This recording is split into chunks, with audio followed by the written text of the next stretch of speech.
So it was somebody who I worked with, it was a colleague who I was friends with. He wanted to take things further. I rejected that, and then he seemed to turn quite nasty overnight. Yeah, I just was always looking over my shoulder. It literally consumed me. The impact of stalking, according to Sarah, according to many victims, is enormous. I was frightened. I didn't know what was going to happen. He was unpredictable, and things were getting worse as well. This is the moment Sarah's stalker was arrested. You're under arrest on suspicion of stalking. He was later jailed, but in most cases, this doesn't happen. Maybe giving evidence. We're at the headquarters of Cheshire Police, and Jess Philips, now a few months into her role as the Home Office Minister for Safeguarding and Tackling Violence Against Women and Girls, is visiting a specialist stalking unit based here, and we've been invited along too. This room is just working on stalking. Just stalking, nothing else. The police who investigated Sarah's stalker are part of this team, but they're not all cops. There are probation officers, healthcare workers, a forensic psychologist who works with perpetrators, and specialist advocates who support victims. 70% of their cases result in a charge.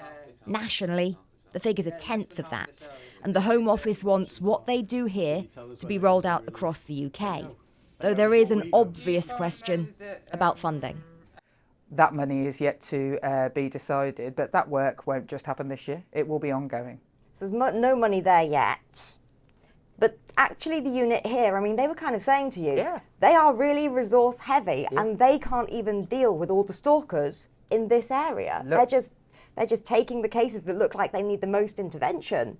Look, absolutely, like, you know, the level of volume of violence against women and girls in all of its form, especially if you take in the biggest volume crime of domestic violence, there is a big resource problem and we're not going to solve that overnight. Your sense of frustration in opposition that you could see things that needed to be done was visceral. Yeah. Now you're in the job where you can get them done. Mm-hmm.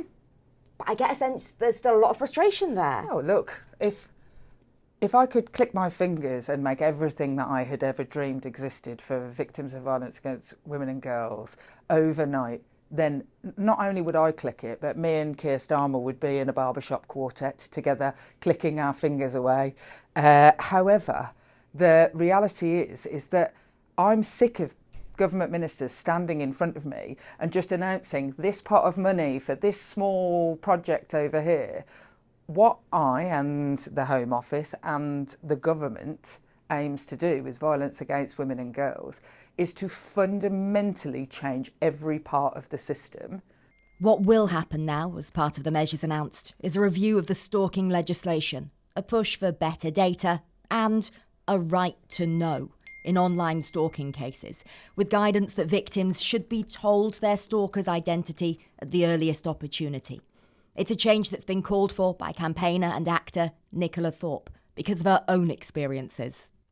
It would have made a huge difference to me at the time, not just to know the identity of the individual, but to rule out all the other people in my life, because this anonymous person became everybody. It was the man that I got into a taxi with, it was the person at the bus stop. Just knowing that name, seeing a photograph of the person who is making your life hell, can really make a difference. It's well acknowledged. Too many victims of stalking are failed, too often not taken seriously, and we know there are cases when even after police have been told, things have escalated, sometimes with catastrophic consequences. Some of the campaigners and organisations who've been pushing for change have said this announcement from the government is progress, but, they say, more is needed, and they argue funding is crucial.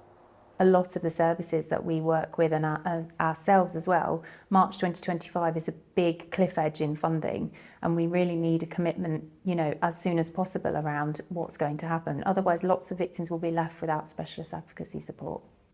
And back in Cheshire, where their work is seen as an example for other police forces, the detective who set up this unit told me the legislation on stalking needs to change. That is a challenge for us on a daily basis. For people that... What's wrong with the legislation? It's just not clear. And this is why we see people that might be at imminent risk of being harmed, being told that it's tit for tat, it's low level, it's harassment, it's a nuisance. That's not what stalking is, and the law needs to be very clear about what we mean by stalking. That clarity could come with a review of the law being promised, though some argue the bigger challenge is to change how stalking is perceived.